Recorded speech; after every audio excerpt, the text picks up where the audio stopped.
और टोनी के बच्चे को देख चौंक जाती है। कालो जी, इस अंडे से तो बच्चा निकल आया है। आप जल्दी इस टोनी के बच्चे को ले जाओ।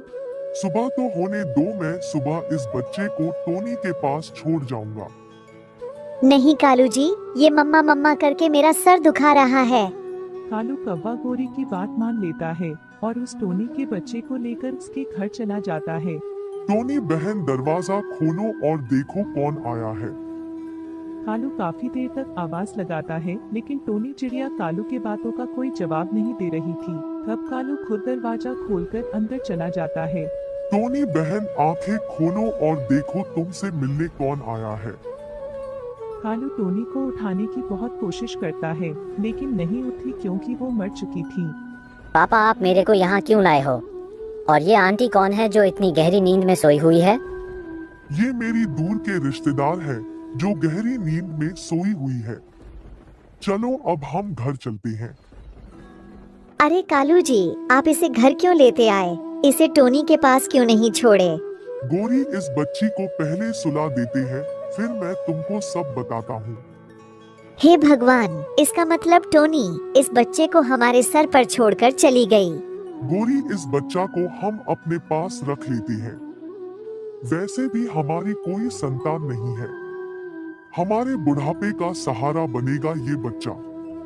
कालू जी, आप पागल हो गए हो क्या? मैं इस बच्चे के साथ एक पल भी नहीं रुक सकती। पूरी जिंदगी तो बड़ी बात है। बच्चे को जल्दी कहीं छोड़ दो। गोरी, यह बच्चा अभी छोटा है। हम इसके साथ ऐसा नहीं कर सकते। देखो जी, अगर आप इसे नहीं हटाओगे तो मैं ही इसे किसी नदी में फेंक दूंगी। नहीं नहीं गोरी, मैं अभी इसे कहीं ले जाता हूँ। कालू बच्चे को एक पेड़ की डाली के पास लाता है। पापा, आप मुझे यहाँ क्यों लाए हो? बेटा, मैं आपको यहाँ फल खिलाने लाया हूँ। आप यहीं रुको, मैं अभी तुम्हारे लिए मीठे मीठे फल लाता हूँ।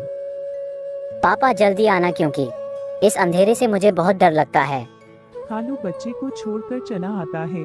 बच्चा कालू का इंतजार करते करते रोने लगता है। पापा, मुझे यहाँ छोड़कर क्यों चले गए? मुझे बहुत डर लग रहा है, आप जल्दी आ जाओ। तभी वहाँ से जा रही एक चिड़िया रोते देख उसके पास आती है। अरे बेटा, आप इतनी रात को यहाँ क्या कर रहे हो? और आप तो अभी बहुत छोटे हो। आंटी, मेरे पापा मुझे यहाँ छोड़कर चले गए हैं और अभी तक वापस नहीं आए। मुझे इस अंधेरे से डर लग रहा है। बच्चे की ये सब बातें सुनकर वह चिड़िया उसे अपने साथ लाती है और वह उसे अपने बच्चे की तरह रखने लगती है। इस तरह से समय बीतता गया और टोनी का बच्चा बड़ा हो जाता है। अब वह अपने पापा की खोज करनी भी छोड़ दी थी। दिन वह बच्चा जंगल में घूम रहा था तो वह देखता है कि दो पक्षी एक लकड़ी से दबे हुए थे। अरे बचाओ, कोई है, हमारी मदद करो। टोनी का बच्चा वहाँ आ जाता है और उन दोनों को बचा लेता है। अरे कालू जी, ये तो वही बच्चा है जिसे मैंने आपको छोड़ने को बोली थी। हाँ गोरी, ये वही बच्चा है। मुझे माफ कर दो, मैंने ही तुमको आधी रात को जंगल में छोड़ने को कही थी।